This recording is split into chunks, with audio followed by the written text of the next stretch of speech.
Good evening, everyone. We're going to go ahead and get started here with our first forum for this evening. My name is Karen Johnson. If you don't know me, I'm the Executive Director of Human Resources here at the district. And I want to thank you for attending tonight. This evening, and all of course, your active participation in this superintendent selection process. I'd also like to thank Ray and Associates who have led the superintendent search for us with integrity and professionalism. Throughout this process, the board made it a priority to take input from our parents, families, community members, and partners for this important role that we're about to fill.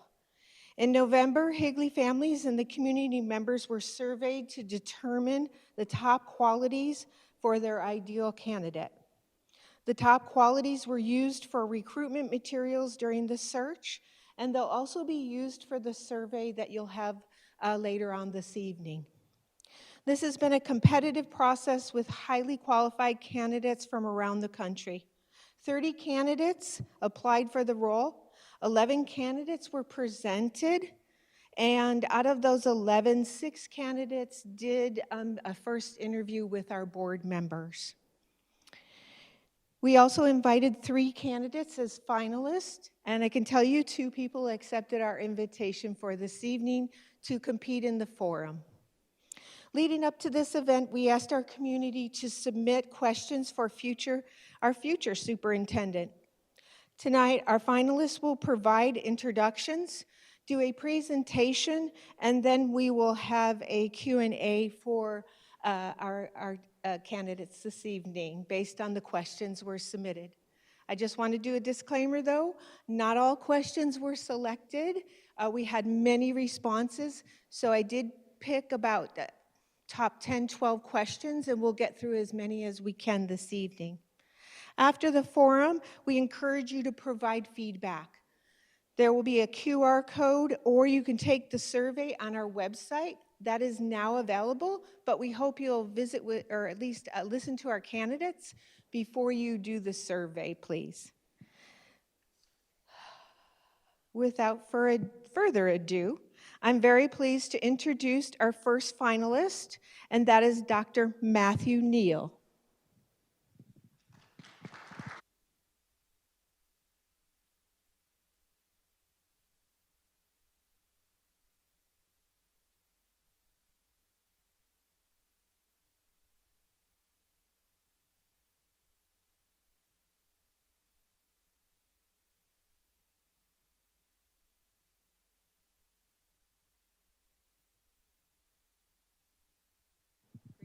There it goes. All right, perfect. Good evening. I don't know why I bring notes. I'm going to get so nervous, I'm not going to read any of them and just kind of skip over. Vice President Van Hook, thank you, members of the board, for having me this evening. I'm Matthew Neal. I know we have several members of the board as well as administrative staff. I know you've put in a long day, and it's only Tuesday. And so thank you for having me. My background, I thought about this question. I've got 10 minutes, and you think about how far back do you go? And so when you ever hear people tell their story and they start before I was born or when I was young, you kind of roll your eyes. When I was a kid, my father grew up on a farm and ranch. My grandfather was a sharecropper, very poor family. My father did not go to college. In fact, one of the greatest memories of my life is when my late father came to join me at USC for my doctorate graduation, because he had never seen that side of education. And that's really a driving factor for me to get into education. I started as a substitute teacher at the very beginning when I was getting my degree with a kind of a vision to teach business, to be in leadership, to step through the system. I was really a systems thinker. Later on, I'll probably say that I'm a data nerd. I like the data and I like the numbers. Had a chance to step in and support school principals as a young professional. I did my MBA at Colorado State, and when I started doing the business work, I realized that my brain and my way was really numbers and really systems and structures. And so Had a chance to be an assistant superintendent or an executive director for about 14 years, supporting new schools, mostly new principals. My notes said baby principals, and my wife told me to take out the word baby principal. but just young leaders that were stepping into the profession in Colorado. And I found that kind of the operations and the financial and the HR side, it was really new for principals. You know, you go through being a teacher and you go through being an academic and you learn how to teach really well, but sometimes the operations side is really difficult. And so over my career, I've had a chance to hire 54 principals as an assistant superintendent or as a superintendent and start 11 schools from scratch. And I've done that in a couple different school districts, both as an assistant as well as a superintendent. Growing up through the ranks, so to speak, I had an opportunity to work for Denver Public Schools as their instructional superintendent. And the coolest title I've ever had, even beyond superintendent, was Director of Strategy and Innovation. I could do anything I wanted to with schools that was innovative. It was an absolutely fun job. Started schools that were expeditionary learning schools, bilingual magnet schools, or dual language immersion schools. Had a chance to do some IB schools, and at the time, STEM schools, which my wife reminds me as a music teacher, we had to add the A for the arts later for STEAM schools, right? And so really had a chance to build schools from scratch, learning what it meant to, what does the side of your bus say? I just watched it. A District 60 bus just drove by and it said something like, imagine all the possibilities, or does anybody know what it says? Limitless opportunities. You know, when you're building creative schools, you start thinking about kids that are kind of on the edge. Maybe they don't fit the standard educational model. And so I was really helping develop limitless opportunities and had a chance to go overseas, lead one of the largest system of schools in the Middle East as a ELL, 100% ELL school system. So mostly all Arab-speaking students being taught by American teachers. Did that for 6 years and really enjoyed it as a superintendent. Then COVID hit and had a chance to reevaluate what it means to be an American and all the rights and privileges that we have here for access to medical care and to, I guess, grade A food. So a lot of times overseas, expats end up not always having those rights and privileges. And so came back to the United States to help out the Woodland Park School District as a transitional superintendent. They had been through 2 superintendents in 2 years, 4 board presidents during that period of time, and so really small district, and I got to really enjoy small town living and kind of help them set the pathway for their next superintendent to come in. At the same time, I had a chance to open 2 new schools. One was for the New Mexico Military Academy in Roswell. How many have ever been to Roswell, New Mexico? Yeah, not a lot out there. But I love NIMI. It's a great school. They opened their first public school for the community. So traditionally, NIMI has been a military boarding school, and got a chance to help them do that and open that school. Currently work for the state of Colorado on their turnaround efforts for schools that are in corrective action and schools that are deemed for closure. Pretty tough work, and looking at students that, again, a lot are on the periphery. Maybe some of our high poverty schools in Colorado.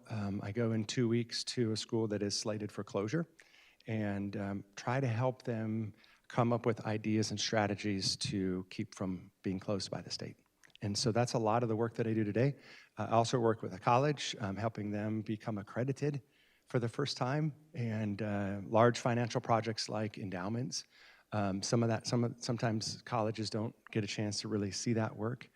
And so just think back over my career and have been just pleased, privileged to be a superintendent now for 13 years and in executive leadership for 25 years. I've been married 22 years. My wife's watching on this video, so I better get it right. And I have 2 children. And look forward to exploring the district. I got here a little bit early today. I think we drove and saw every school around the district just to kind of see where they were and whether you were a Shark or a hawk or a panther or knight. I drove by the sign just now, and excited to move my career to Arizona and to be a part of a district with a grade A acclamation by the state, a 96% graduation rate, just phenomenal. And even our neighboring high school, an A-plus school in the state. Just really neat things going on in Higley, and consider it an honor to be here tonight. Thank you.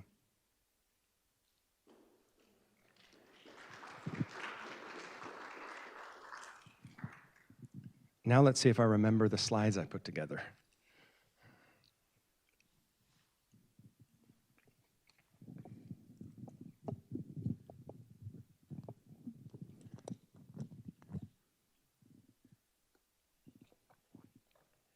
I noticed IT did not leave me a laptop up here, so I wouldn't spill my water on it and destroy it. They gotta know me well before I've even started. I put a disclaimer on this, so I don't presume to know your district. That's part of my learning journey, and I've learned what I can online. If there are things that I'm wrong, then help me learn those. And so I'm glad to be here, and these are pictures from your websites. Thank you to the IT team for whoever takes great pictures. I just kind of cut and pasted them. Don't presume anything by owning them, they're yours. And so I want to just give that caveat. The other caveat is, as we get into the slides, I come up with some ideas that are mine and my experience from my years of leading. You may already been doing them. I just may not know that you're in the midst of doing that. And so I illustrate Charlotte Danielson's evaluative work, which is pretty much a brand name in teacher evaluations. Last night late, I saw that you already had Charlotte Danielson listed in your strategic objectives and goals. And so some things are already aligned in the work that we would do together. And so some things may be unique and different. I removed the caveat that said anything on here is just for suggestion. I'm not your superintendent at this stage, and so there's no guarantee that this is even a great idea. But I did put some interesting ideas out there. And I'm controlling the slides, sorry. Before we begin any presentation, as a leader, as a superintendent, I really try to remind the board and remind the community of who we are. I think keeping our discussion about kids central, whether it's a finance conversation or whether it's an academic conversation, it doesn't really matter. I want to make sure that we're talking about kids, and our work is connected that way. Okay, I'm supposed to point this towards the IT guys. Okay, that's right. So we currently have 16 schools. You all know this. Again, this is reiterating for maybe members of the public that we're not part of the strategic planning process. I'm going to illustrate some strategic planning objectives that some of you in the room may not have seen. And I think that's, again, my continual work. We are currently 13,500 students. Our Chief Financial Officer, Mr. Moore, he corrected this in his financial presentation and not necessarily funded pupil count and all. I'm not going to get into the, he can correct me later, but 13,500, 747 classrooms, 50 buildings in the district, 1,600 plus employees, a $231 million funding utilization factor. And so it's beyond just what we get our general fund budget, but also our building funds and other funds that he's listed, and 11.7 in our classroom site fund. Our future state, 25% growth in Gilbert and Queen Creek. I was able to, again, see almost all the schools today just by driving around. Phenomenal buildings. I mean, just beautiful space. I'm a lot of a details person, and cameras at every entrance, and landscape. I couldn't go in. I didn't bother going in. I'll do that tomorrow in our tour. But just really beautiful spaces. And the thing that continues to strike me, as I have probably the world's greatest 8th grader watching this tonight on TV in Colorado, is that my own kids will go to these schools. And so when we have a 96% graduation rate, that's a little bit of a sure thing that my kid's gonna make it. And so I put that on there to say that's really future thinking. Like, our responsibility is to hold accountability to maintain what we've already got going on. And for me as a superintendent, to keep the good rolling. That's just a tremendous graduation rate. I think one of the highest in the state, just something really to be proud of. Your, again, vision for the district, an innovative district that prepares learners for limitless opportunities on your buses. Thank you again for reminding me of that. Limitless possibilities looks different for different students. Again, my grandfather was a sharecropper. He worked his entire life just to make this year's money on crops. My father was a farmer rancher. He never went to college. That was his opportunity. Our students have different opportunities. And I know in some of my notes, we'll talk about some of our career and tech ed program. We have over 40 CTE programs in one of our high schools. That's just phenomenal.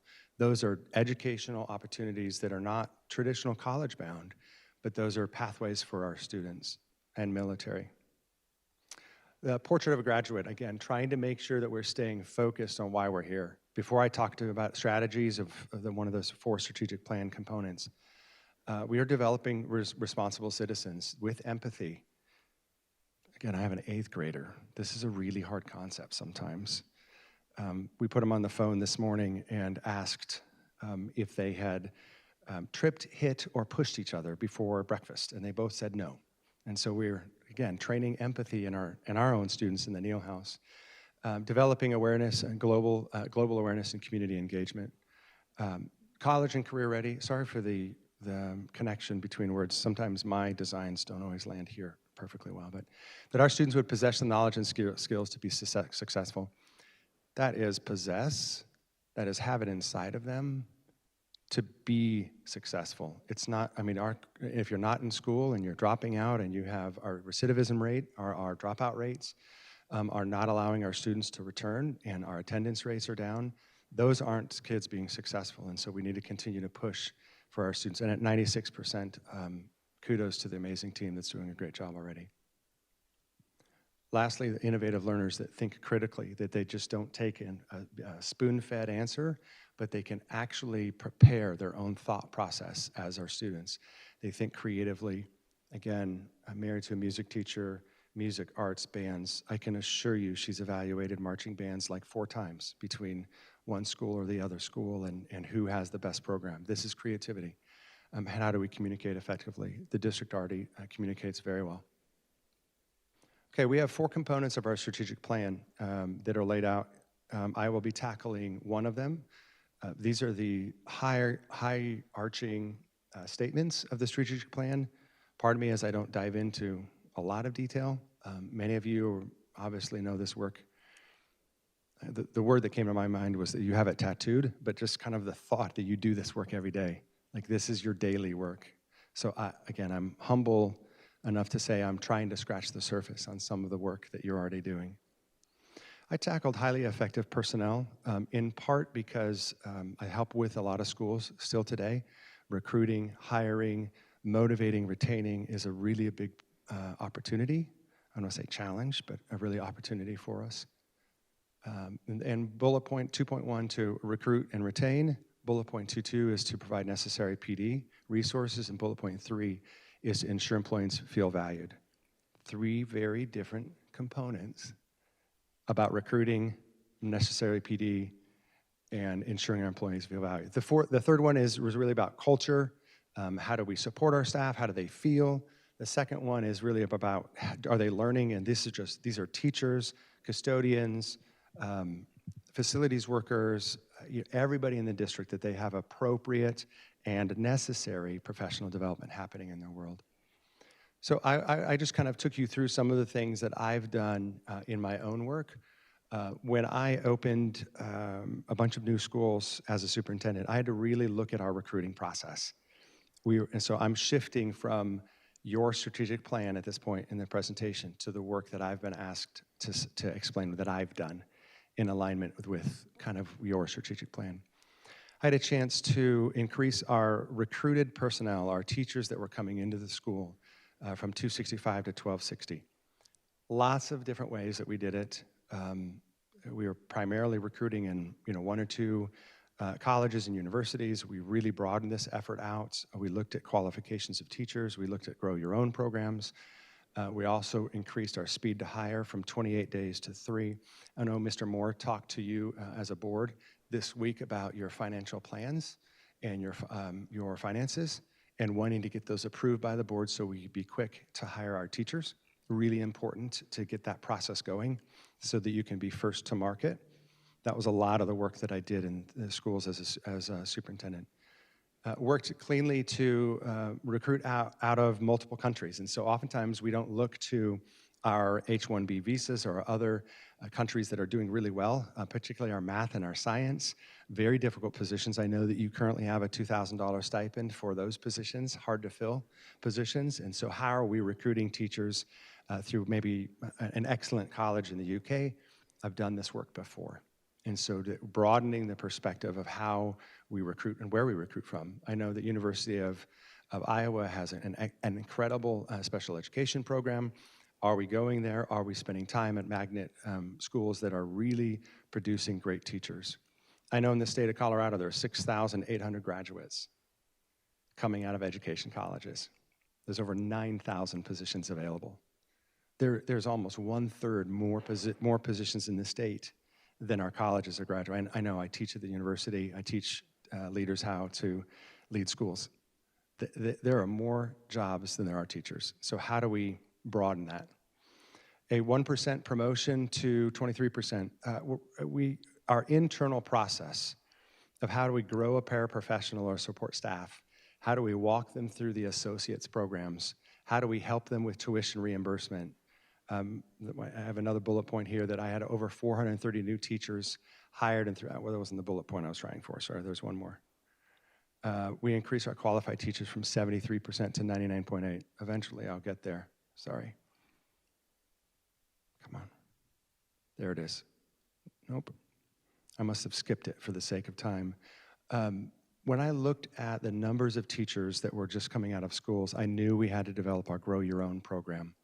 And so working with our high school juniors and seniors to get them to go to college, to become a teacher, to become a paraprofessional, to step into that role was really a larger part of that work. I was able to hire 438 new teachers in 3 years, increase their qualifications. We call it highly qualified, from 73 to 99.8. I had one teacher that was not qualified. And that's just part of it. She was a fabulous teacher, did an incredible job, and today she's qualified. She went through the coursework to become qualified. Parent satisfaction. So in my district, I had sent a parent satisfaction of the teacher. Some districts do this, some districts don't. It comes with a lot of responsibility when you ask parents their opinion of their student's teacher. I wouldn't always advise this because it's a lot of work. But we asked our parents what they thought of their particular teacher, and we were able to increase our satisfaction or the quality perspective of our teachers by a percentage that was very notable. And then we reduced our turnover rate from 27 to 19%. And so what we did is we assured teachers that the teacher sitting next to them was qualified, and we built the teams together from one teacher to the next. And that really helped reduce our turnover rate.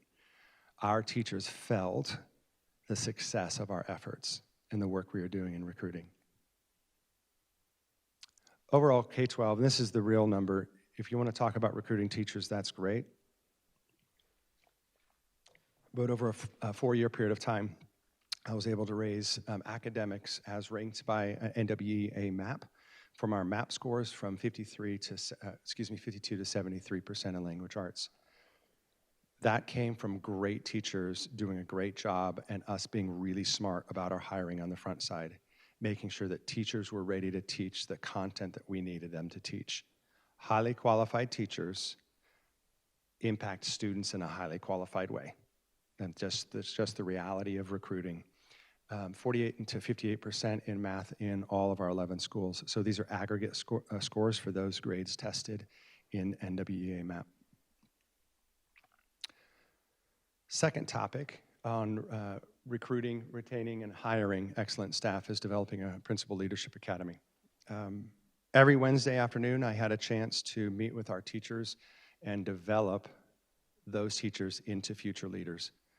We're always in this business of looking for principals, assistant principals, and others, academic officers, mentor teachers, master teachers. How do we know who they are? So I put the word out to principals and said, who are they? And we started a 2-year leadership development cohort where I covered the cost of their training and their development. They met with me personally as a superintendent. Then they met with our chief academic officer on the off weeks and had a chance to take them to Harvard University in their principal preparation program. We were able to get a grant to do that and really developed a teacher leader cohort. I had gone through the Harvard preparation program myself. I knew the quality of the teaching. So it was something that was really a carrot at the end of the 2 years that our teachers were able to go through. When you train teachers and when you develop teachers into your mode and how you are leading, they catch your vision before they ever become a leader. So we looked at, how do we look at data? How do we look at our ELLs? How do we look on our minority and our poverty populations?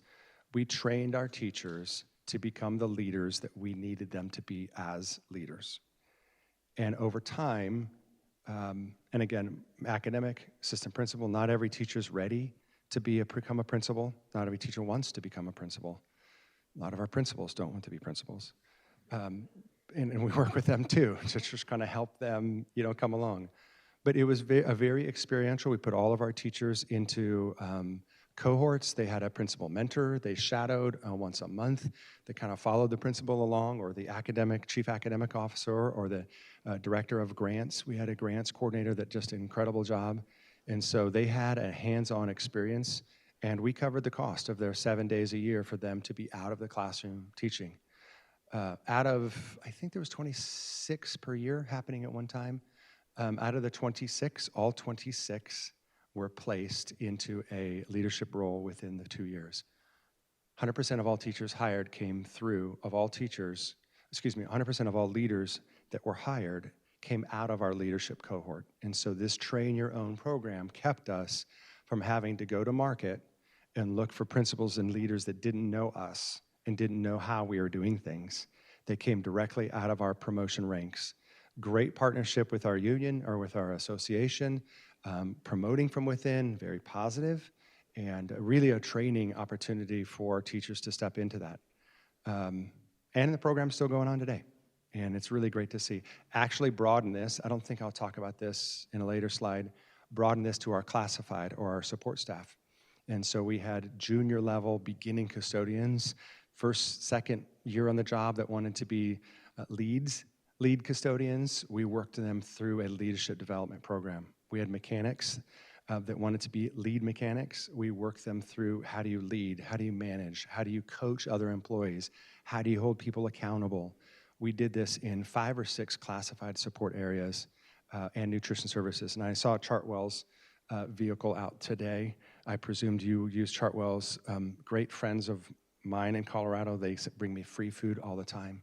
It doesn't help me a lot, but I eat their free food. We had our own employees previously that we went and did this process through. All right, the last part of 2.1, I did 3 examples of my own background: recruiting, hire, and retaining exemplary staff. This was a Grow Your Graduates example. I knew I had it in here somewhere. I just couldn't remember where it was. So early in my career, this goes back into 2005, 6, and 7, I worked for the Brighton School District. Brighton was not that dissimilar than you are. It was a growing district. It was out there all by the Denver International Airport area where all the land was vacant and they were building schools. In that process, we realized that we simply, one high school town growing at 12, 14, 16% per year. They were and still are scheduled to grow one elementary school every year, a new middle school every 3 years, and a new comprehensive high school every 5 years. And I was there in 2005 and 6 that they added their first high school, their first other high school. I mean, talk about, and you all have this history here. You had one high school, splitting the community, and just the difficulty of that. But the challenge was staffing it as well. And so as you're building those, making sure that you have graduates out of teacher colleges, and that's always a challenge. So we did a Grow Your Own program where we partnered with Colorado State University and developed scholarships and internships for high school juniors and seniors.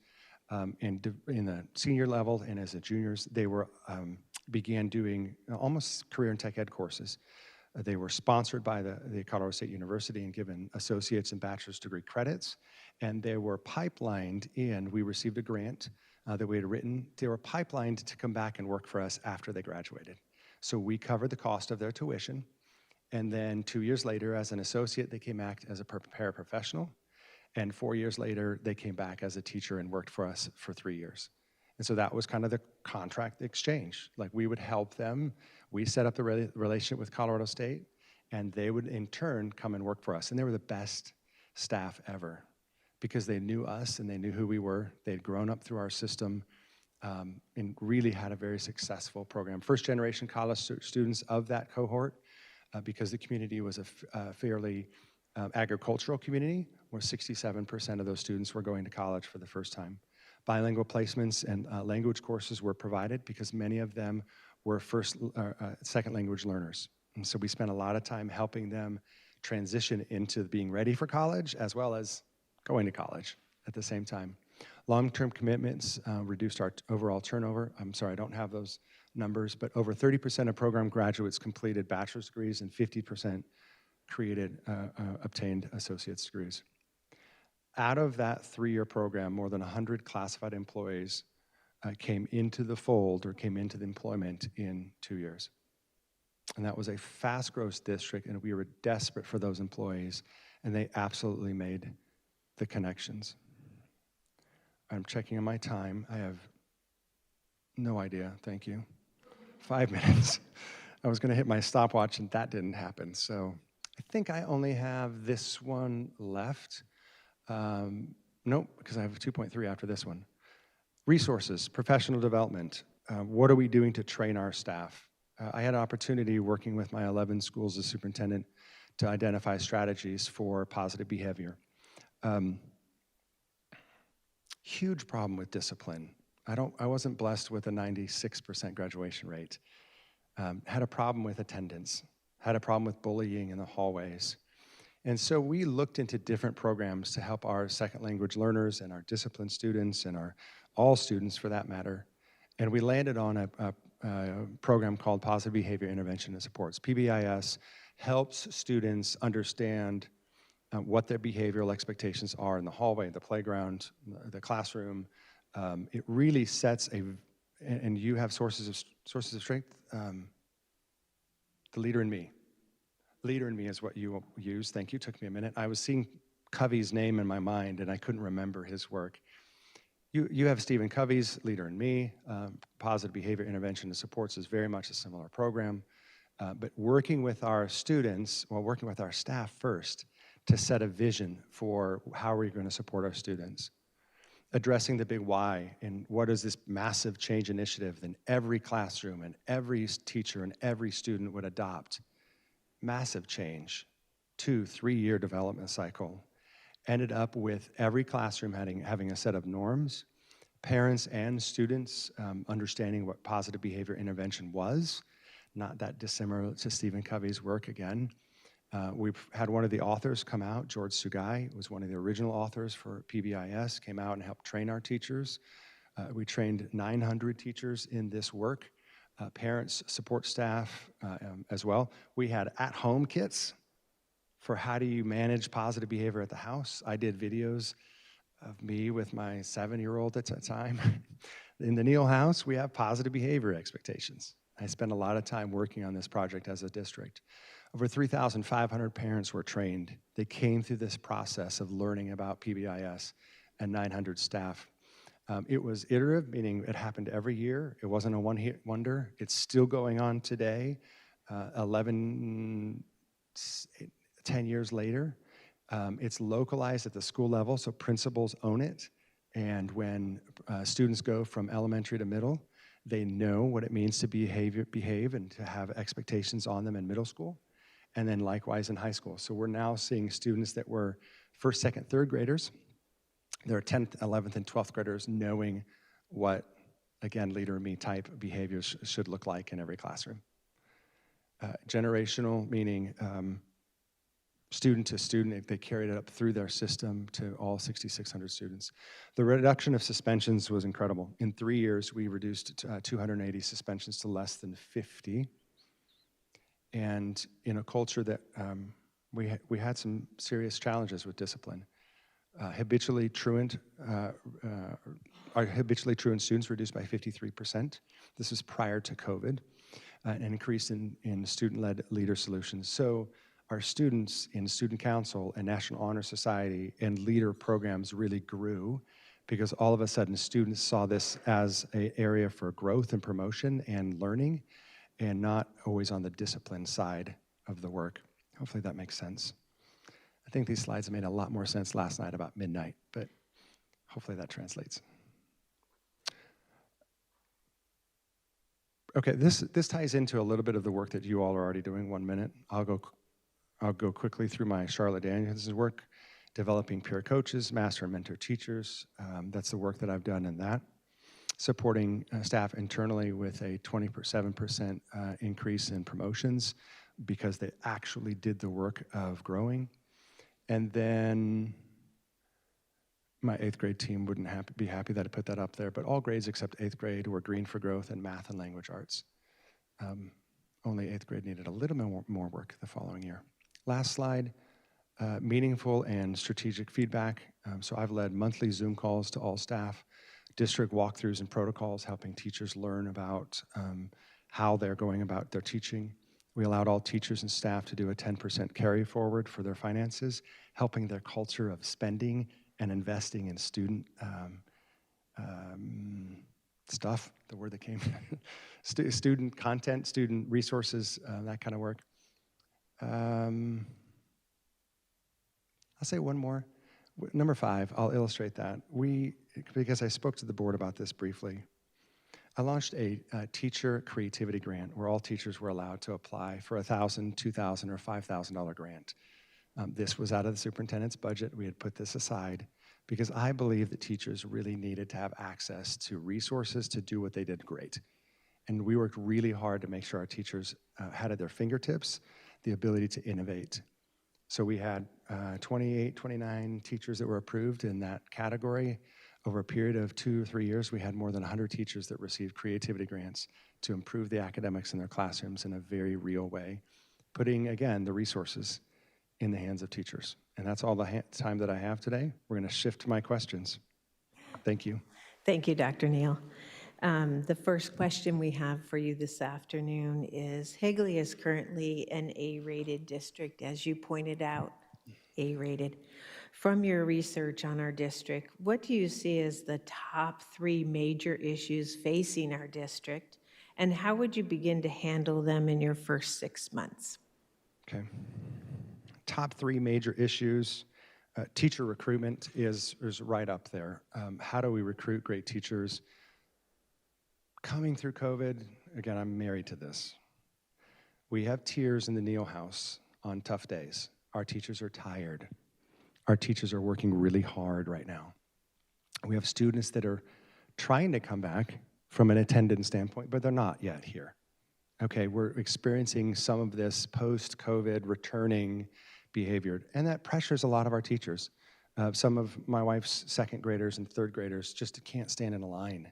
They don't know what it's like to sit in classrooms and be disciplined, and so that's making it hard on our teachers. And so how do we build a culture in the district where our teachers feel appreciated and our support staff feel resourced and appreciated? That's a very large issue with today's student population. Number 2, in Higley, you're working through this growth dynamic. And so when you looked at the numbers, Mr. Moore was explaining there is a flattening or a deterioration or a lessening of the numbers of students. We're going to have to get a $1.10 value out of every dollar invested. And so we have to really look at our finances to see what can happen now. You had a $23.8 million carry forward from last year to this year. A lot of districts don't have that, but we're going to have to look at how do we make that money spread over the next few years while we're doing the dip. Because with 125% growth in one area of town and I think 25% in another, and it was on one of my earlier slides, you've got growth that's coming. How do we hold our breath long enough for our finances to cover that?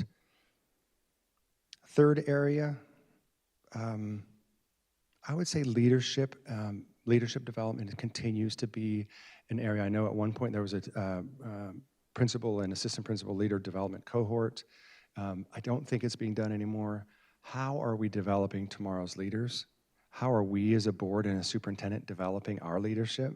How are we setting the example through communication and building trust? How are we working together to set that example? Those are big opportunities for us to lead the way as a board superintendent collaborative and to help our principals, leaders, academic leaders come up through the work and step into that role. Thank you. My pleasure. What does transparency mean to you? And what would that look like if you were the superintendent? Transparency is answering the hard question. I do a monthly parent and superintendent online Zoom, and Cabinet does not like this. We sit around I'm the guy on the camera, and I'm the one that is reading the questions as they pop up on the screen, and then 5 Cabinet members are handing me sticky notes on how to answer these hard questions. This is being transparent with our community, as being present, answering the hard questions.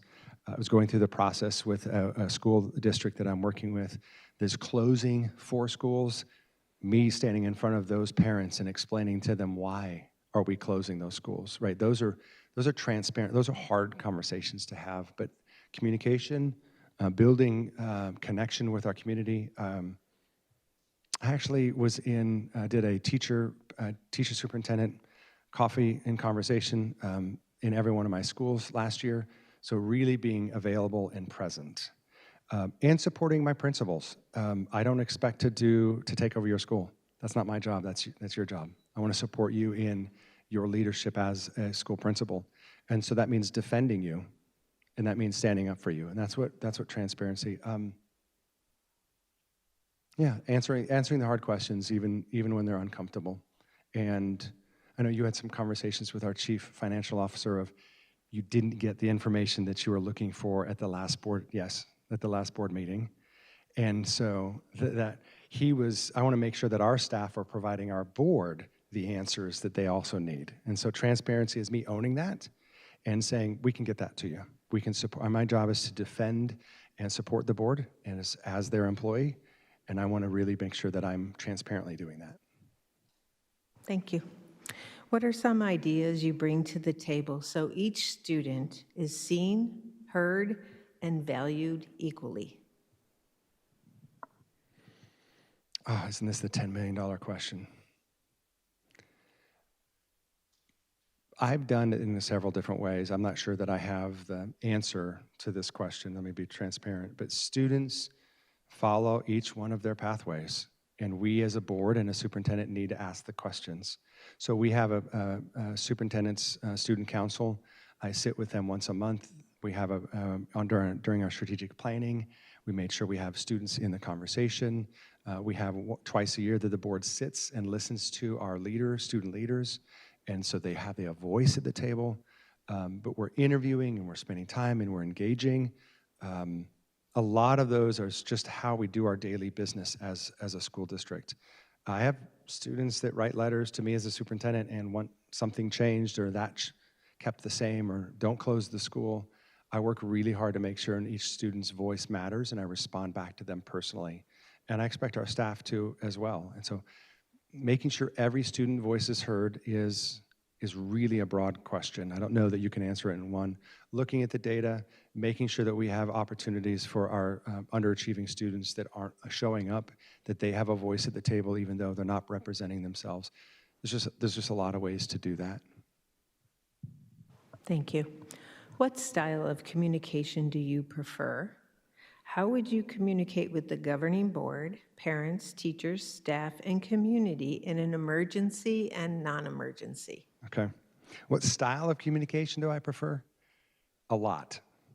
And I would say probably more than most superintendents. Just mechanically, monthly Zoom calls with all staff, monthly Zoom calls with all parents. I expect our principals to do the same and either sit with me or have their own digital Zoom conversation.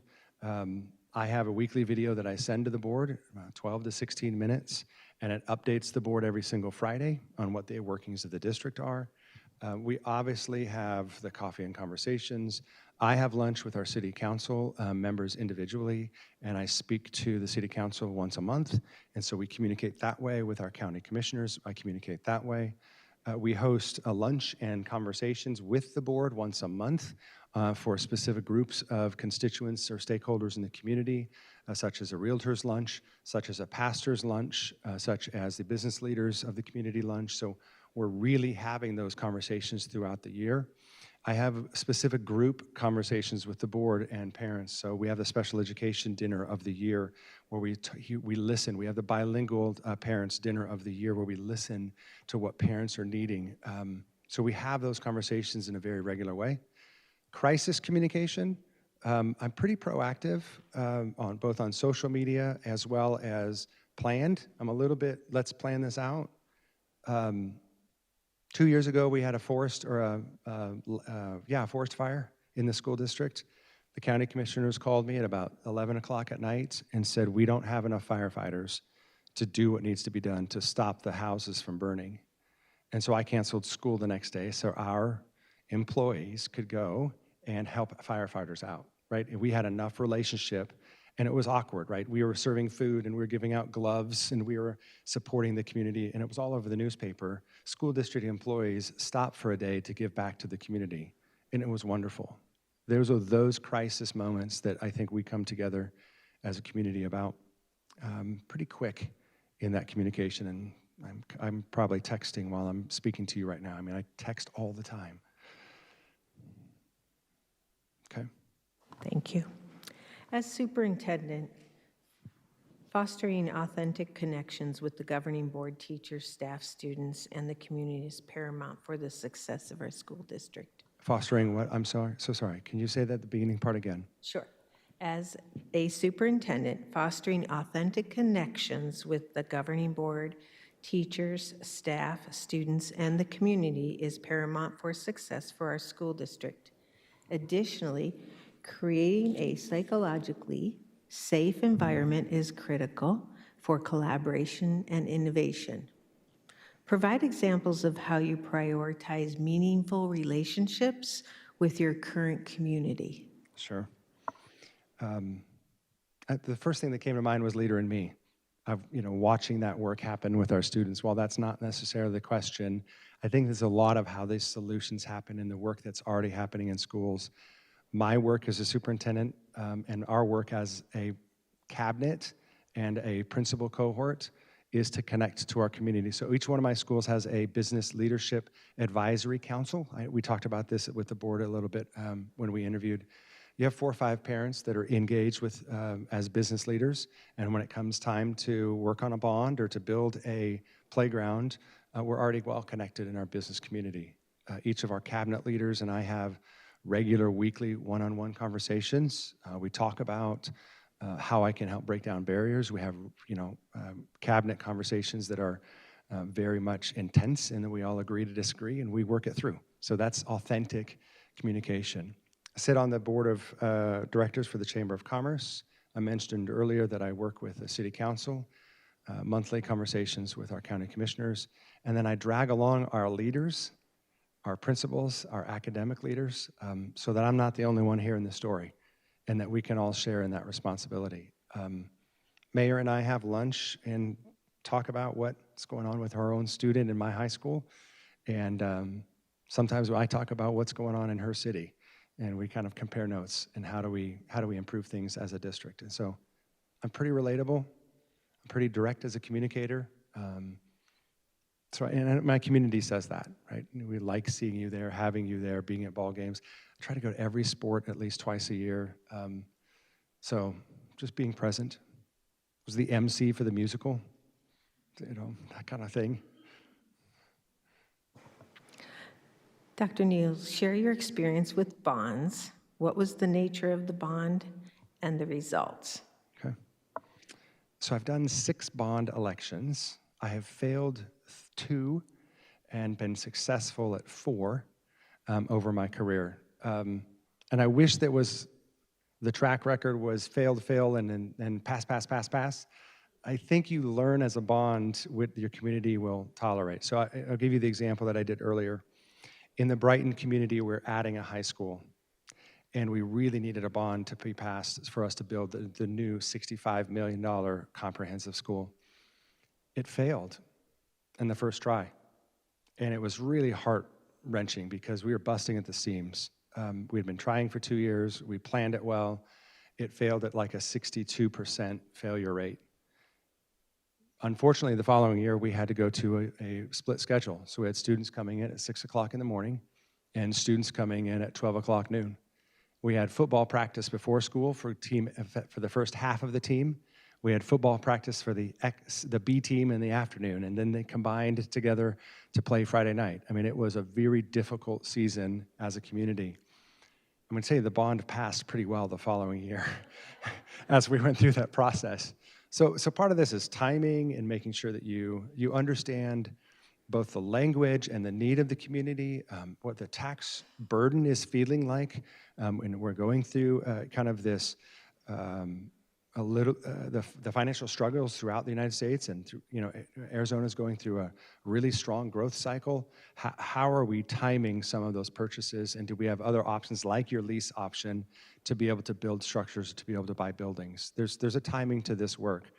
I've been successful at passing 4 other bond elections in the $40 to $55 million range, and learned a lot on the timing and who to be involved with, and when principals need to be involved. But again, I think you learn more from the ones that you don't pass, and you kind of go back and you regroup and you figure out what you did right and what you did wrong.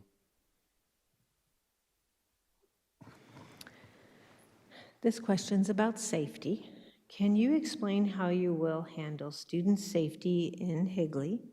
What will you do to reassure parents and children that their school is a safe place to learn? Sure. So having built new schools, one of the number one mandate between schools is we have equitable safety procedures across all schools. So you have some schools that are dated, some schools that have different technological advancements. And so when we build a new school, we have to make sure that the rest of the district comes up to that standard, right? And so we will have equitable safety procedures in our schools. We'll have appropriately trained staff and a uniform application of our safety protocols. Those are pretty key components in how do we develop a clear safety program for all of our schools. I had a school that the governor came in and he was so excited about this brand new school. The governor of the state cut the ribbon and he pressed the button on the front door and all the doors in the school locked. And then we realized that all of our old schools didn't have that feature. And so I had to go back through and retrofit all of our older schools to make sure we had equitable safety procedures in all of our schools. That's my commitment as a superintendent, that no parent is going to have a less than school from a safety and a security standpoint. A lot of this is communication.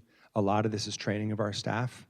A lot of this is keeping current with best practices, and that's the work that I've done in the past. Thank you. We'll do one more question. So school choice. Describe your experience with school choice and having charter schools in the same area as our district schools. Sure. So I've done quite a bit with school choice. In Colorado, there are independent schools that are separate from the district, and there are charter schools that are innovation schools are managed, or independent schools are managed by the district, but yet at arm's length, and then charter schools. And so I helped develop some of the charter evaluation frameworks in Denver Public, holding charter schools to that kind of that renewal cycle. I think when you look at schools meeting the needs of all kids, you have to have charter schools because those are different needs for those kids. And in some ways, when I had a language immersion school and the district didn't provide it, and the charter school did, or a classical education and the district didn't provide it, and a charter school did, those provide options for parents. And I think those are very successful collaborative processes. Now, the nuts and bolts of how that works, we'll have the charter school principals join us for training on safety and security, right? We're going to be of the same mentality and of the same family on some topics. We'll open our doors to them, and if they want to, again, they don't have to, but when we're having a challenge inside our district and a charter school is able to, or when the charter school is having a challenge or we're able to help fulfill, I had a charter school last year that said, we lost our oven today. Do you guys have any ovens? So we went in storage, found it. They couldn't get an oven for 6 weeks. They couldn't serve kids hot food. We went out, and we grabbed the oven out of the storage unit, and we put it in the charter school. It wasn't our school, but we have that relationship enough to know what their needs are and to see how we can support. And the reality is, going back to the previous question, bond elections are all of us together with charter schools and the district. The time to become friends is not when we need something from the charter school. That's our work today, tomorrow, before we ever get there.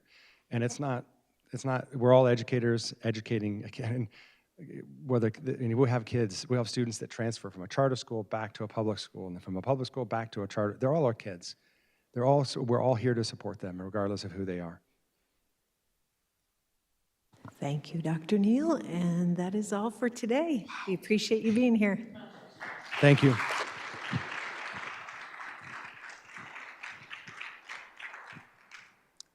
Thank you for the honor. I appreciate it. We will bring our next candidate out at 6 o'clock.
Hello.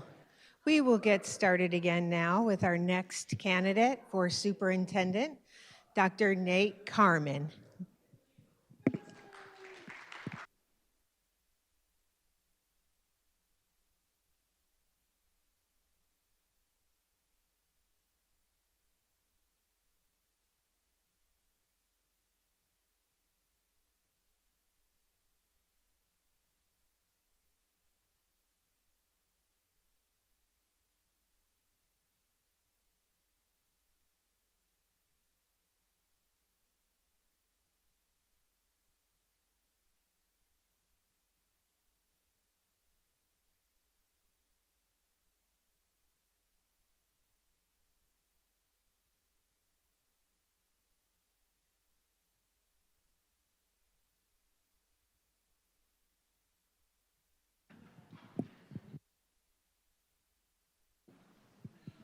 Thank you.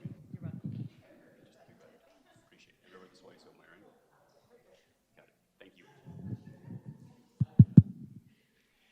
All right. Well, I think now the technology is cooperating, so good evening. I want to thank the Higley Unified Governing Board for this opportunity to get to meet with you this evening, tell you a little bit about myself. Appreciate this 10 minutes to talk about my 30-year career in public education. I know you're looking up here thinking there's no way that young guy's got 30 years in, but believe it, it's true. Including 11 years as superintendent of K-12 school districts, and I have the battle scars to show it. So thank you, Higley Unified School District. Higley is an outstanding, high-performing school district doing great things for all students. As evidenced recently, I think by the 12 A districts in this, or campuses in this district, the highest graduation rate of the large school districts in Arizona. And if I'm looking at it correctly, with your 13,500 or so students, not counting charters and private schools, 18th largest school district in the state of Arizona. So it is definitely an honor and humbling to be considered for this position. Get the opportunity to share a little bit about myself. First and foremost, I'm a teacher. I started off as a teacher and coach in Farmington, New Mexico. Had the opportunity to work with junior high students, and if any of you have had that opportunity, I have no doubt you'll remember it. A lot of good things, a lot of learning along the way, but I taught science and mathematics, and I coached football and wrestling. In that district, I then had the opportunity to move to the high school. I worked as a high school math teacher. I was a head wrestling coach and football coach at Piedra Vista High School. Opening a new campus gave me some new experiences. Again, a learning opportunity. From there, I relocated to Dallas-Fort Worth area. I taught and coached in R.L. Turner High School, part of Carrollton Farmers Branch. I had some good success in the classroom, had some good success as a wrestling coach. Took a program, for example, that had not qualified a student for the state tournament in the past 2 seasons, and finished tied for 10th in the state tournament. And at that time, there were about 250 high schools competing. So my heart is there as a teacher, as a coach, and I continue to support our teachers because they are the ones making the impact directly with our students. While I was in R.L. Turner as a teacher and coach, I was fortunate to be able to work on and complete my master's degree, pass my principal certification test, and then I took on the next challenge of administration. I started as an assistant principal at a middle school in Louisville ISD, which is in the Dallas-Fort Worth area. I have had the opportunity to serve as an assistant principal at the middle school level, the high school level, and as a principal at the high school as well. Fast forward to 2007, I was working in Grand Prairie ISD, a district at the time with about 27,000 students. This was my first opportunity at a district level position.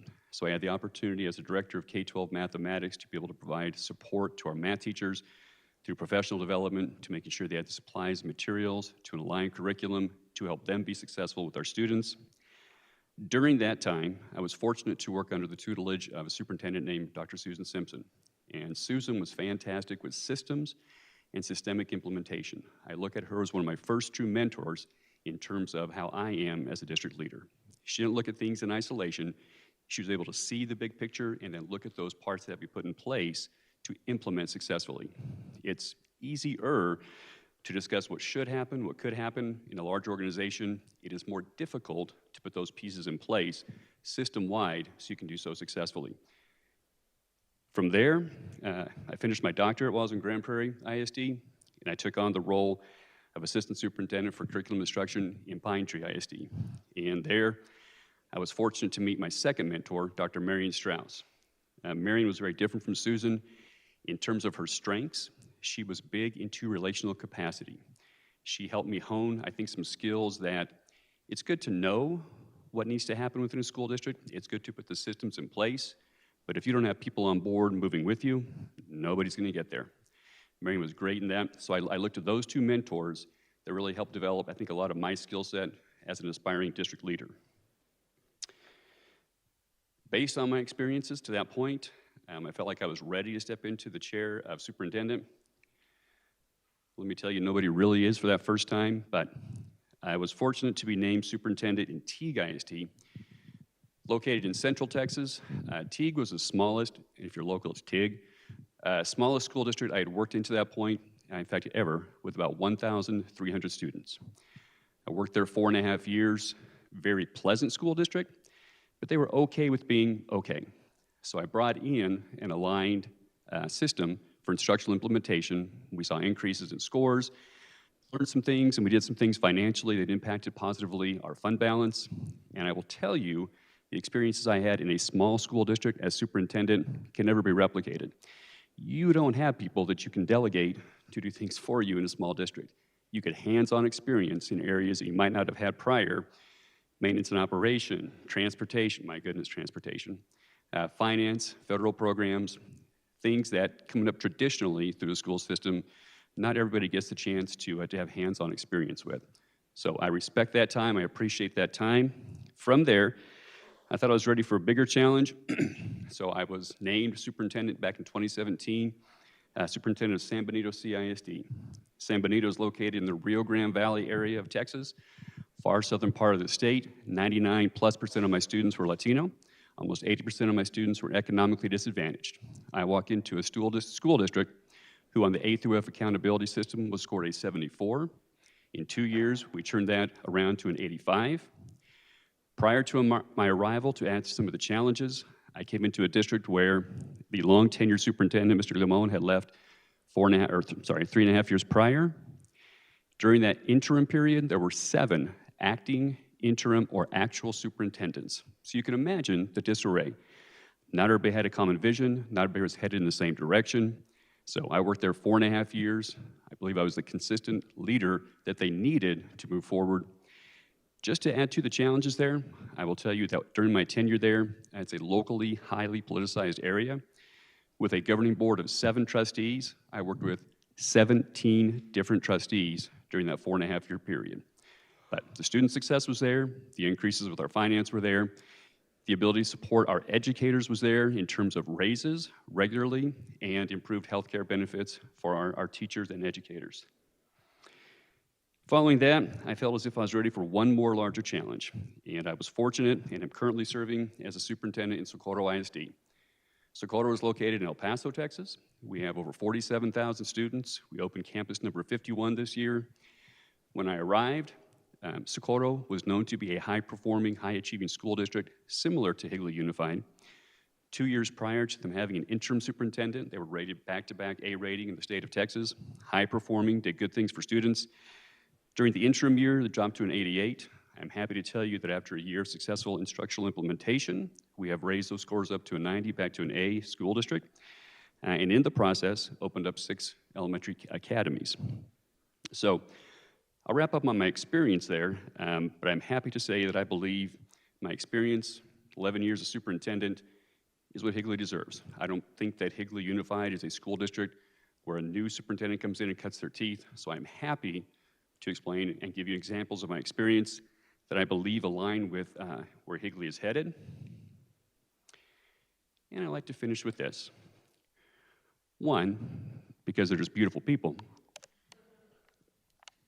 But 2, I actually have a point. This is my family, my 2 lovely grandchildren, my son there with the beard, my daughter on the far right-hand side.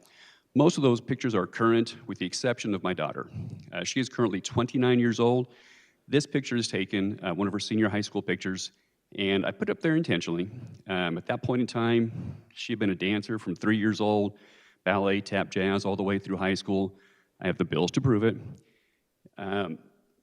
Graduated, blonde hair, blue eye, buck 05.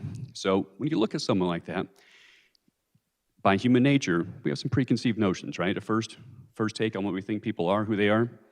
So as you look at her, you might think, based on what I told you, that when she graduated, she went to college, maybe she was a dance major, maybe she became an educator like her old man, attorney, maybe she graduated with a business degree. Just take a second, if you look at her, play along with me. Show of hands, any of you, when you first look at her and hear what I say about her, think, yeah, she was a mechanical engineering major, and she's now working with a road construction company in Dallas-Fort Worth as an engineer. Anybody? There we go. My point is this. As educators, we have students come into our classrooms, our hallways, our buildings, our district. We have some preconceived notions based on what we see about them or how they first act or behave in our classrooms. Our job as educators, my opinion, is to give them the ability to pursue their passions while providing them with the skills and knowledge so they can be successful when they walk across that stage in the career pathway they choose based on their aptitude and interests. I bring that lens to you if I'm lucky enough to be your next superintendent, and I will encourage all of our educators in Higley Unified to look at our students in that manner. Thank you.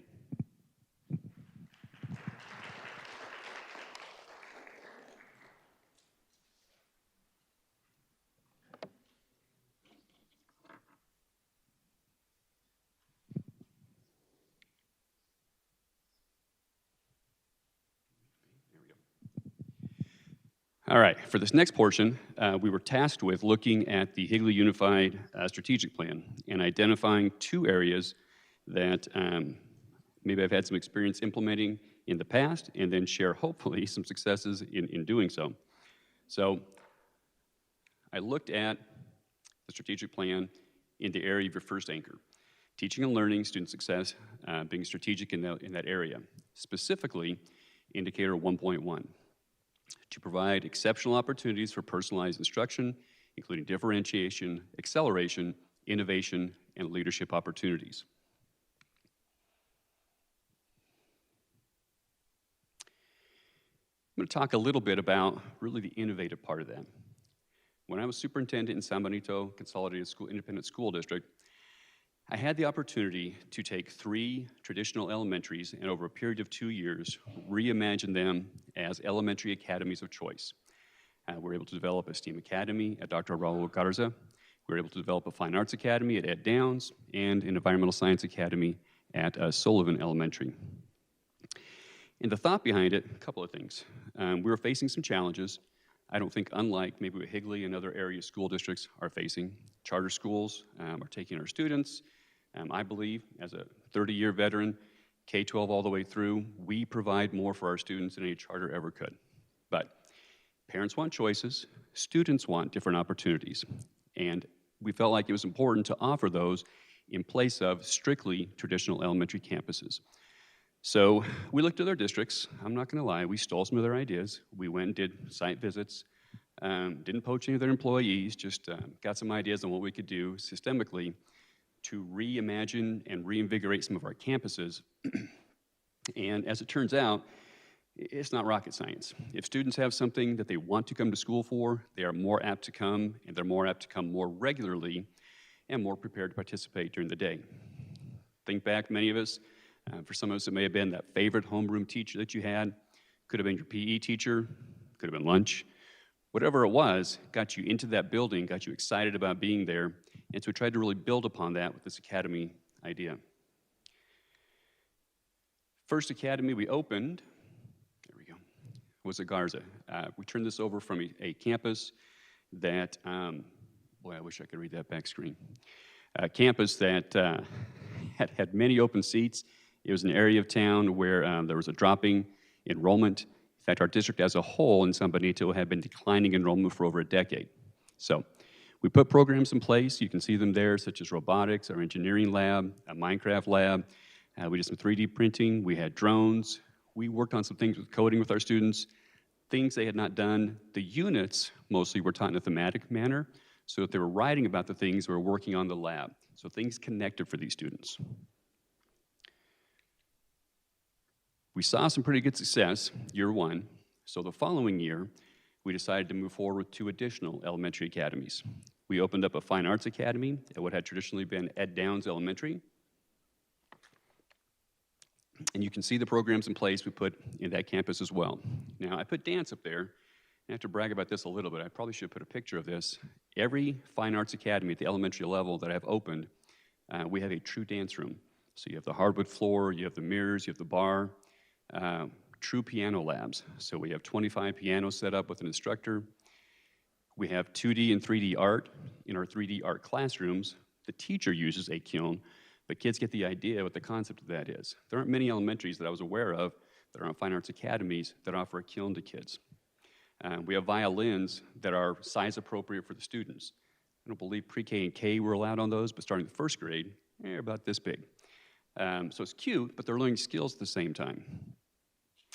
The third academy that we envisioned and opened, there it is, Sullivan Environmental Science Academy. So throughout this campus, we changed the landscape of it quite a bit, opened up a greenhouse, we have hydroponics, we have raised gardens. Kids were raising food that they would then have parent groups come in. They would serve the parents. I mean, they were actually seeing this entire process. Had a chicken coop, and they got to see the whole lifestyle process. We took an old cafeteria, a building that had been kind of vacated, turned into a large hands-on lab for their science classes. And I had to include, well, they had class pets, which in terms of student behavior, incredible. You would go in and they wanted to be sure their behavior was how it needed to be so they didn't scare the rabbit, for example. The rabbit would sometimes run around as they were sitting on the carpet on the floor, change the entire climate of that campus. And I had to put crispy bacon on there. Crispy bacon was the name of kind of their school pet. It's a potbelly pig. And depending on when you go into the building, you might be walking down the hall with Crispy. Wasn't harmful at all, but it was such an experience. It completely changed the tone, the climate of that campus. Kids loved being there. Parents loved coming in. We saw an increase in parental involvement. And objectively, there it is. Oh, this is going to be hard to read. Objectively, these are some of the successes we experienced.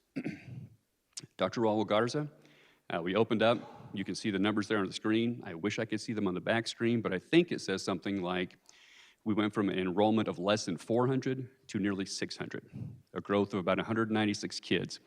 A decade of San Benito CISD losing enrollment. This was the first year in over 10 years that the district as a whole saw a small growth, and I attribute it to the nearly 200 students we gained at Garza. Increased attendance rate. First of all, the fact they had 96% to begin with is very positive, but that they could improve from there while adding 200 new students up to 96.7, I feel like is impressive. State assessment, at that point in time, there were 8 assessments in the state of Texas for 3rd graders through 5th graders. Scores improved in every one of them. And while I thought the improvements of that campus would be more math and science related, I was wrong. 4th grade reading, which had suffered a little bit the prior year, grew by 21 points. Ed Downs and Sullivan, I can show you the increase in the enrollment. They were smaller. It's kind of based on where they were in town. But I can't give you full year data because that was the year, but I hope everybody remembers the pandemic. So I didn't have a full year of year-to-year data for that, for attendance or for the accountability. No state tests were taken in 20, excuse me, and no accountability ratings were given in 21 in the state of Texas. Continue down this vein. Socorro ISD, when I arrived, I challenged our cabinet and our board with opening up 2 of our elementaries as academies in year 1, second year, 4 additional academies. And you can see them there. There's a repeat of some STEAM academies, fine arts academies, and a couple of new ideas. Same challenges, charter schools, but unique to Socorro ISD, we had one side of our district that was the older part where we have buildings with open classrooms. The newer side of the school district growing, full to the brim, including portables. So to try to encourage in-district and out-of-district students to attend the older part of our town, we renovated many of these facilities into elementary academies. Program is going to be similar, so I'm not going to spend a lot of time on it. Paso del Norte Fine Arts Academy opened up in year 1, and I will tell you there is a clip of the Lion King presentation that our students did from this campus. It's amazing. To see those students stand up there and be able to act as they did, speak as they did, and sing as they did was just incredible. Second academy we opened same year was another STEAM Academy, Escondido STEAM Academy, similar to the STEAM Academy that we did in San Benito CISD. We didn't just change it in name. We didn't just put a new sign up there, slap some paint on the wall, and say, now it's a STEAM Academy. Absolutely not. We believed that we had to change the climate, the culture, the instruction that took place, and it started with a lot of professional development.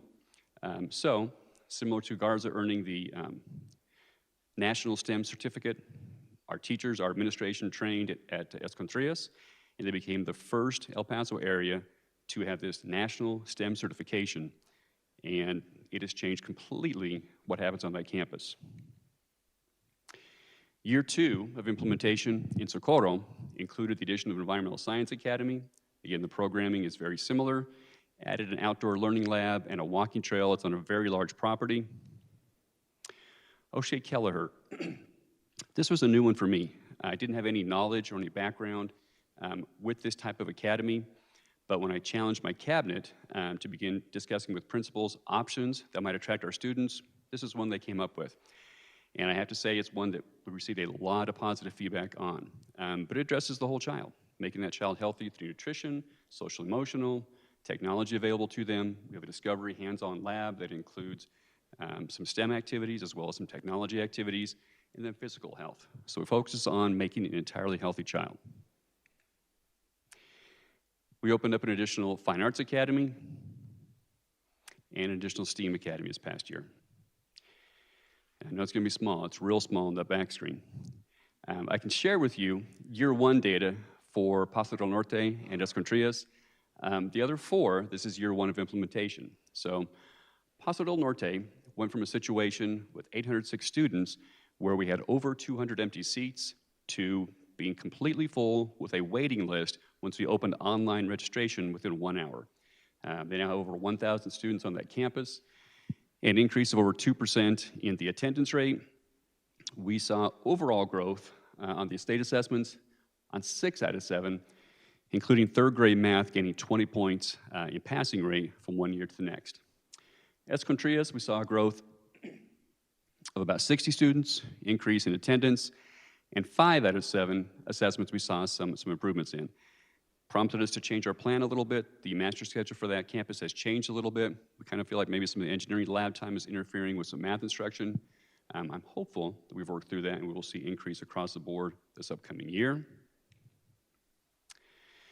The second area of the Higley strategic plan that I looked at and wanted to discuss with you is indicator 1.4, to develop and implement a comprehensive, relevant curriculum that is aligned with state academic standards. Fortunately, I have been doing something similar since I became an assistant superintendent for CNI 15 years ago. Here's an overall look at start to finish from the time that we plan with our teachers to the time we implement and assess where our students are, kind of an overall roadmap to success, if you will. We start with our scope and sequence, year at a glance. We put the SEs, the Texas Essential Knowledge and Skills, similar to your Arizona standards, broken up by unit within the 9-week grading period. It's a pacing document. It helps keep our teachers on task, on pace, so that they are able to teach the entire curriculum that's required by the state in the time that's allotted to them. If you can see some of the color coding on this year at a glance, in Texas, we have readiness standards and supporting standards. They are similar in nature to, for example, your math major clusters and supporting clusters. One way this is used at the beginning of the year, looking at the entire calendar, take out days, for example, that are used for assessment, take out days that are used for field trips.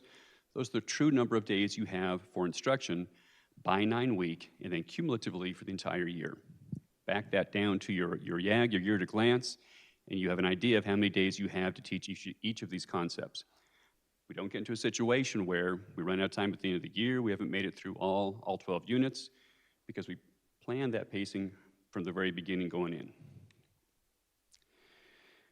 This is an instructional focus document or example of one. The IFD Includes components including the overarching ideas. It has potential misconceptions, things that students might not understand correctly. It has vocabulary. We include performance indicators, methodologies the teachers can use to see if their students understood the material. Well, there we go. This is a continuation of an example of an instructional focus document. Depending on the unit, this can be rather lengthy. So we have developed a one-page note taker.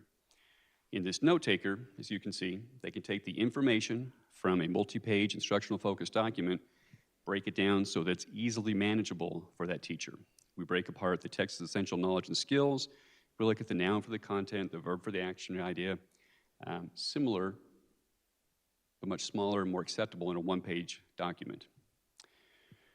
Once our teachers have taken the time in their PLC to study the unit, look at the IFD, we even include a checklist. These are the things we have posted in every one of our PLC rooms across our district, all 51 campuses. We want to make sure that our teachers have thoroughly reviewed the units prior to writing their lesson plan and before they go in front of our students. Then we unpack the student expectations. So unpack the standards here in Arizona will be very similar. Again, breaking apart that text's essential knowledge and skill. What do the students learn before? How do we know they learned it before we move on? Then they look for well-aligned resources and activities, whether it's textbooks, whether it's methodologies from Lead Forward, instructional programs provided by the district, or that they have at the campus level, looking for aligned materials and activities. We use one lesson plan template in Socorro ISD. We have over 3,000 teachers. They're teaching over 47,000 students. Every one of those teachers teaching those kids uses one document. We think it is broad enough in scope and gives them the flexibility to insert what they need to without being too intrusive in the amount of time it takes to write the lessons. They can certainly include attachments to this, they can add to it, but we use one formal common lesson plan template. Makes it easier, we believe, as they work together as teams, when they come together in our district PLCs, as well as for our administrators to review prior to doing their instructional walkthroughs. Instructional walkthroughs. Every district has some type of evaluative walkthrough that aligns with the evaluation of the teachers. Not every district has a separate instructional walkthrough plan that aligns with, if we're telling the teachers up front, these are the things we want you to put into your lessons and your PLCs, then that's what we as administrators should be looking for when we go into the classroom. It's not all about evaluation. A lot of it is about gauging that instruction. Are the key concepts being taught to the depth and rigor they need to be taught, and are the students understanding it? Of course, we base a lot of our student achievement on assessments. We have standardized assessment protocols. For example, the 9 weeks assessments are district created.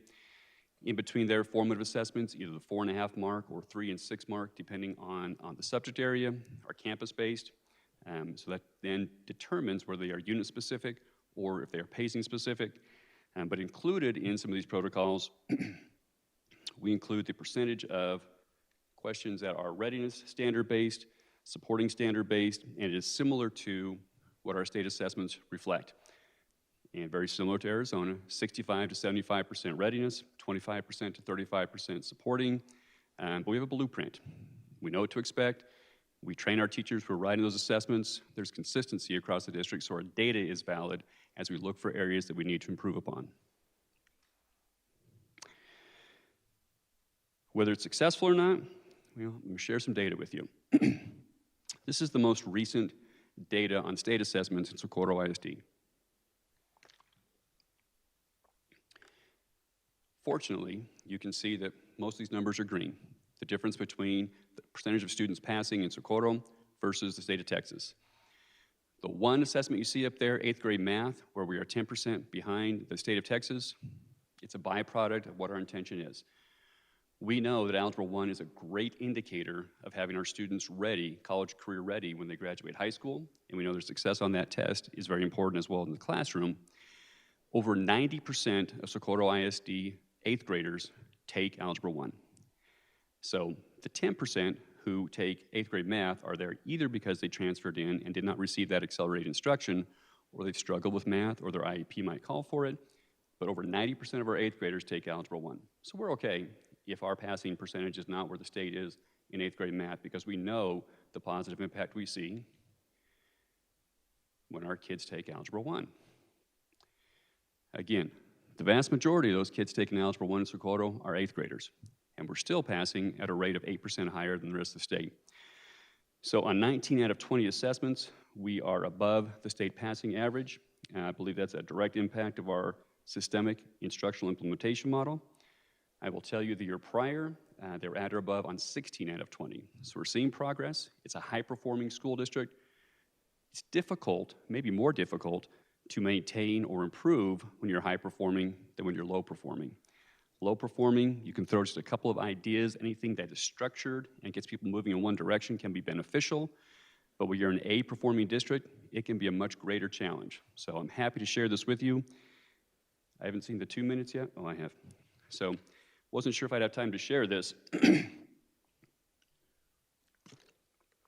So I did not include it on a slide, but I do want to share this. This shows 1 year worth of data from a systemic instructional implementation model in Socorro. Previous district, San Benito, when I arrived in 2017, they were at or above the passing percentage on only 2 out of 22 assessments. There was an average difference in passing of 8.3% lower than the state average when you average the passing percentage for all 22 assessments. And on one assessment, the gap was 22 points. 1 year after implementation, we were at or above instead of 2, 5 out of 22 assessments. The average percentage dropped to 6%, largest gap dropped to 15. Second year in, 2019, last year before the pandemic, at or above on 8 out of 22 assessments, consistent progress. The average passing rate had dropped to an average of 3%, and our largest gap stood at 9 points. So I have evidence to support that this type of implementation can be successful in terms of student achievement, and I am hopeful that it aligns to what Higley Unified would like to see going forward as we serve all students. Thank you.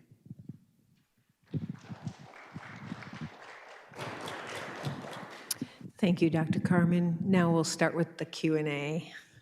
Your first question. Higley is currently an A-rated district. From your research on our district, what do you see as the top 3 major issues facing our district? How would you begin to handle them in your first 6 months? All right, so I will tell you this, my research into Higley is still in an initial stage, and I would anticipate during my first 90-day of entry into the school district, I will learn a whole lot more about Higley Unified. The information that's available publicly is good, but a lot of it's from, for example, last year's assessments. When you look at year-end, prior year, I mean, it's kind of like, it's an autopsy.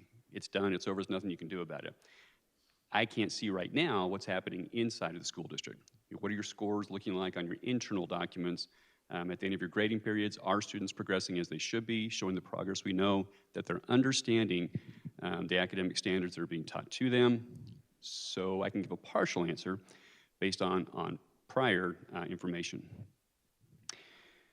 One of the biggest challenges, whether it's for Higley, any school district in Arizona, most school districts across this country, look at our teacher recruitment, retention.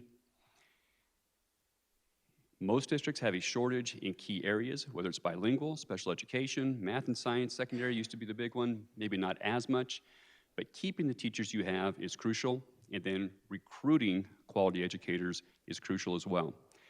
And in my experience, the recruitment part has to be done in conjunction with local area universities. For example, where I'm at now, we have developed a 1-year residency program for aspiring teachers.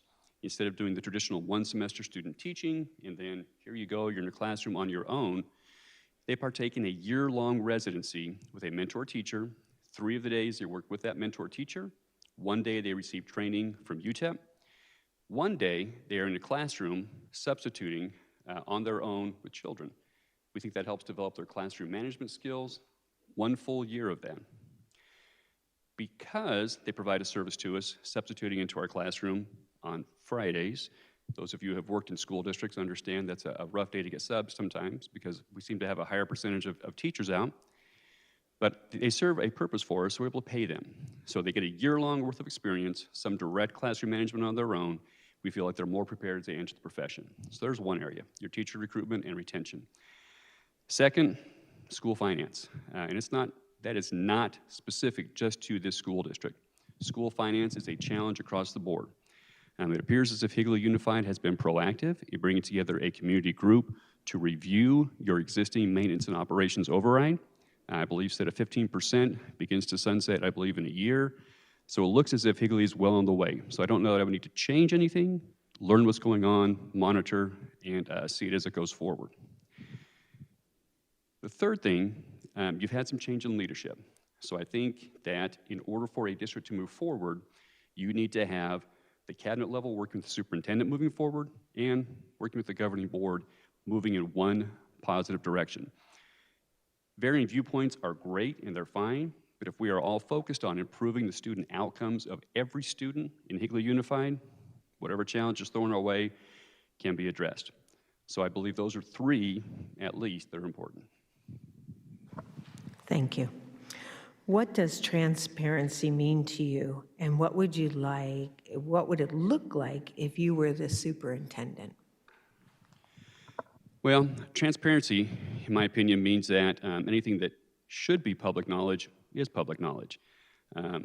Finance, spending, putting reports to where they're easily accessible for the public. We think we put them where they're accessible, but then reporting on that in our meetings. I'll give you an example. Our strategic plan currently in Socorro ISD is very similar to Higley Unified, and it's very similar to most strategic plans I have reviewed and seen as I've developed a couple in a couple of different districts. But what we are doing differently to be transparent and to show the progression of the work that's being done, in every one of our board meetings, we present on 2 indicators to our board in public. It's live streamed out there, so people don't have to go looking and searching necessarily on our webpage, because we're going to present on student outcomes, we're going to present on what's being done for our staff, we're going to present on what's being with our facilities, and we're going to discuss what's being done with our finances. 2 of those indicators every single month, real-time data, what's happening. So to me, being transparent is 1, communicating what's happening in the district, but then 2, how you decide to communicate it, I think is important. Seems to be effective where I am. That may not be the strategy used here, but I'm open to investigating, because most districts put that information available to people, but I think we need to look at how we're communicating that to make sure people who want that information are receiving that information. Thank you. What are some ideas you bring to the table so each student is seen, heard, and valued equally? Well, I can go back to discussion on my daughter. We look at all students, I look at all students through that perception, that perspective. We want to make sure every one of our kids, as they graduate and walk across that stage, are ready for that next step in their life. And we follow kids, and if we're using the data, we can determine where they are excelling, the challenges they have. We can determine what career pathways they have an interest in, what they have an aptitude in. But we need to be consistent beginning very early on. We can't wait till they enter a CTE pathway in high school, for example, more like in middle school, determine where they are, what strengths they have, what are they interested in, and then how we can help them build along those aptitudes and interests so that when they graduate, they are ready.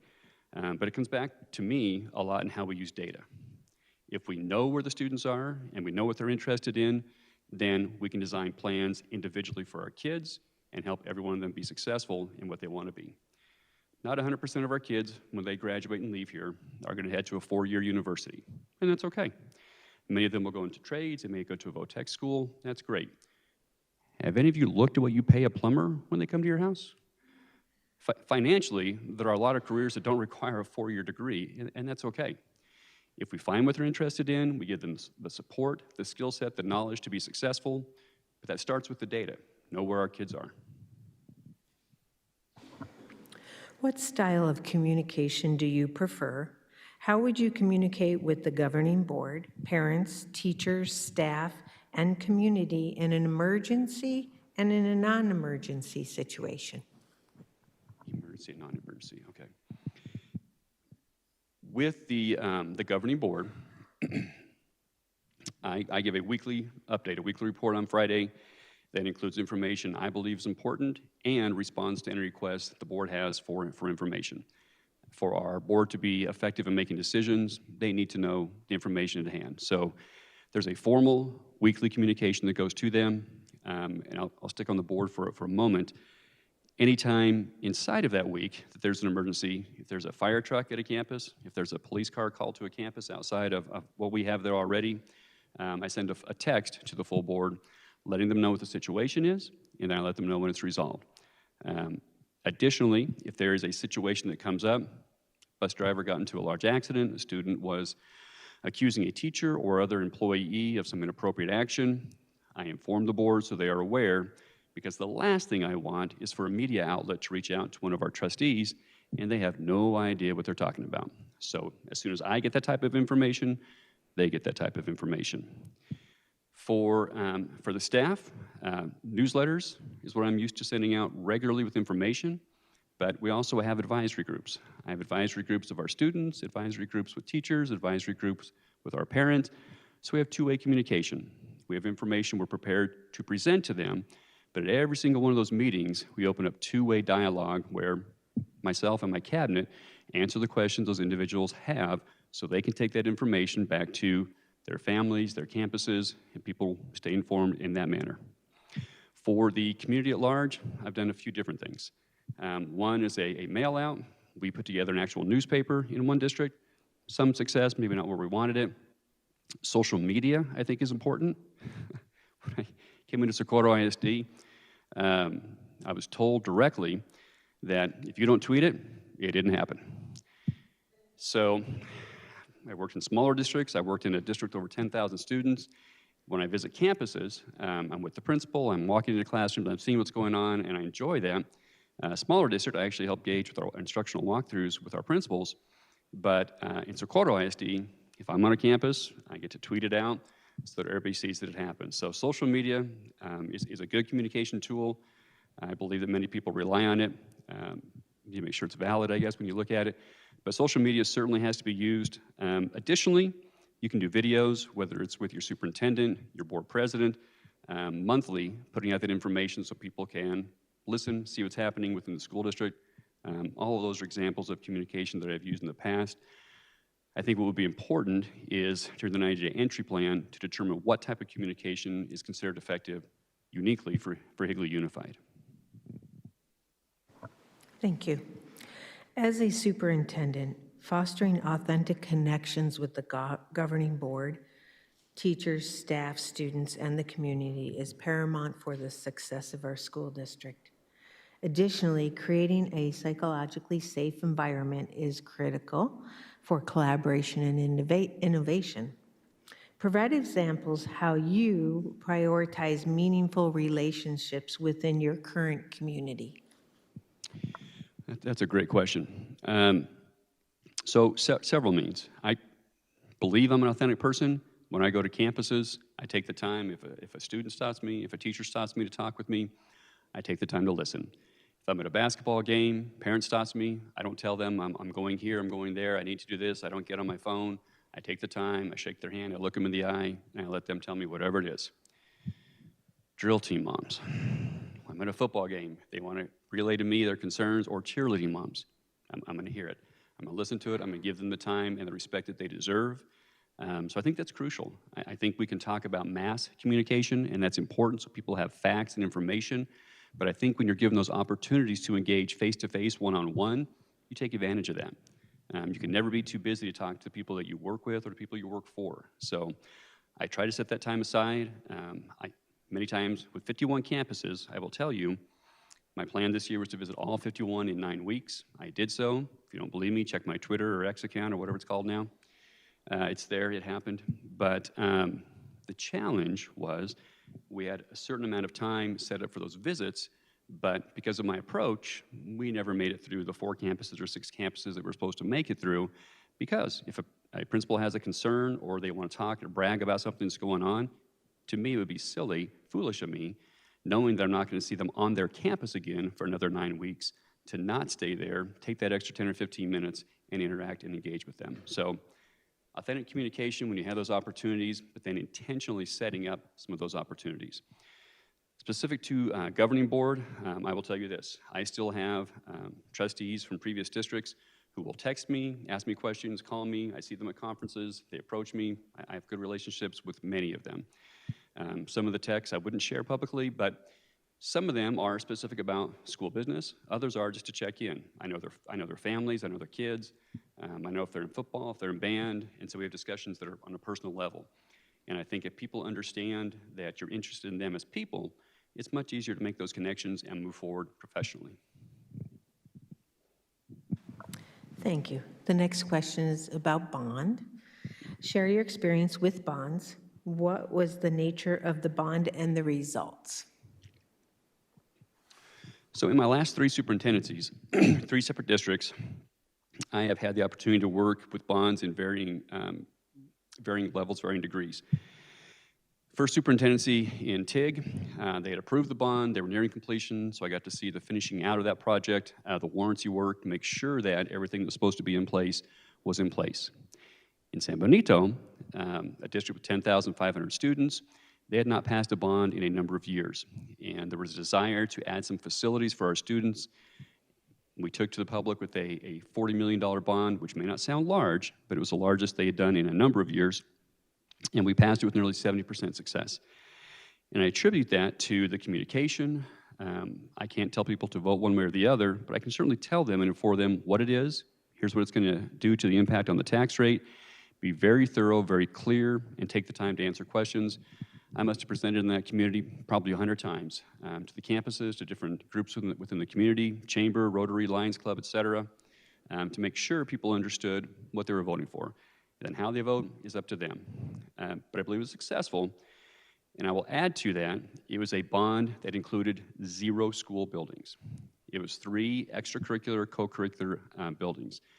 We built an indoor facility at our high school campus that included a 90-yard indoor turf room and a 10,000 square foot weight room. We passed a bond that included a fine arts facility, and it included an auditorium. Not a single school building, not a single classroom, and those of you who have experience with bonds understand those are not easy bonds to pass. But we did so, and again, I believe it's through the communication process. In Socorro ISD, came into a situation where they had passed nearly a $500 million bond, and we were we're still nearing the completion, probably the last year coming up, so I got to be part of the last 3 years of that construction. So some of that was value engineering, some of that was making sure what was taking place with change orders aligned with what was necessary for those buildings, not a want from the architect, but a need for the end users. So I've had some experience, one experience as a superintendent passing it, but then 2 different areas where I've had experience in implementing the bond follow-through. Thank you. Can you explain how you will handle student safety at Higley? What will you do to reassure parents and children that their schools are a safe place to learn? So I heard student safety and Reassuring parents and students a safe place to learn. thank you. Well, I mean, it's no secret. School safety has become a huge topic and a necessary topic for people to address. I can tell you that security assessments are important in terms of perimeter security. Are we able to keep people off our campuses that we don't want on the campuses, off the grounds and out of the buildings? I can tell you I have worked to develop protocols so that we ensure doors are closed and locked as they should be. And then a lot of the things we do, we communicate to our parents to let them know what's taking place to keep their kids safe. In Socorro, part of the desire there from the community and the governing board was to have SROs on every campus and 2 at our high schools. So we budgeted appropriately. In addition to our security guards, we do have licensed SROs on every one of our campuses. I'm not saying that's the magic bullet, that's the answer, but we know that does reduce the response time if you have a licensed police officer, armed police officer on a campus should anything transpire where one is needed. Additionally, I do have experience looking at technology as a solution. The cameras are important to know what's happening on your campus. We're actually investigating right now an AI solution that works with our existing cameras and can identify as people approach the campus if they're carrying a firearm. It's able to pick that out apparently. We're piloting it, we're testing it, but if we can work smarter in that manner, why wouldn't we? Additional technology, there are alarms you can put on exterior doors that make a noise when the door is open, but there are others you can connect to your Wi-Fi that can alert the office so you know that they are open, where that location is, and to take care of it. Vape sensors are another solution that can be used to provide safe environments, particularly in restrooms in our campuses. But using technology is important. Having your personnel on campus that's needed is important, and then training your personnel. We still have educators, probably not here, but we have educators who still will think, I'm going to run out to my car for just a quick minute to grab that one thing I left out there, and they'll prop that door open with a rock or something they have there to keep it open. Creates an unsafe environment. Fortunately, we've not had any negative repercussions from that happening, but part of that's training. We need to let everybody on that campus know, because if we have all eyes paying attention to what's happening and doing their job, much easier to keep a safe environment than it is if we delegate that all to one SRO or one administrative individual. So those are some ideas. Describe your experience with school choice and having charter schools in the same area as our district schools. Well, I have a little experience with that. San Benito CISD, that was one of the driving reasons why we developed the elementary academy model. We knew that if we could give our students choices within our K-12 situation, better chance they're going to stay in our schools. If they're happy, they're doing things, activities they like to do, they enjoy to do, they're going to stay with us. But it's a challenge. Parents want choices, students want choices. Our job as a K-12 school district is to make sure that our programs remain top-notch, and that we do the best we can to communicate that out to keep kids in our campuses and not going to charter. Where I am now in Socorro, we have a number of students who will leave elementary, and really even in San Benito.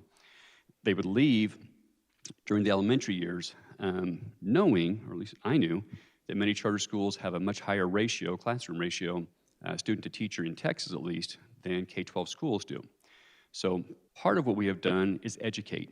We have a roster by campus of students who have left our district for charters. We do a Saturday walk where we knock on doors. If they answer, we give them the information. We have a pre-prepared flyer that gives the stats of what happens in terms of student achievement in our campuses versus these charters, and we try to have a conversation with them. Not everybody answers the door, but at least they get a flyer on their door. We make the effort to have that positive impact. In both of the last two districts I've worked in, secondary campuses is when we get a lot of those kids back. My experience with charters in terms of competition for students is they do not offer the co-curricular or extracurricular activities that we're able to offer in a K-12 setting. So again, communicating those opportunities, the CTE programs, the dual credit, the co-curricular, the extracurricular, if we communicate that to those people, we'll get a lot of those kids back into our building where we're doing what's right for students. Thank you, Dr. Carman. That concludes our forum for this evening. We thank you for joining us, and thank you for joining us tonight.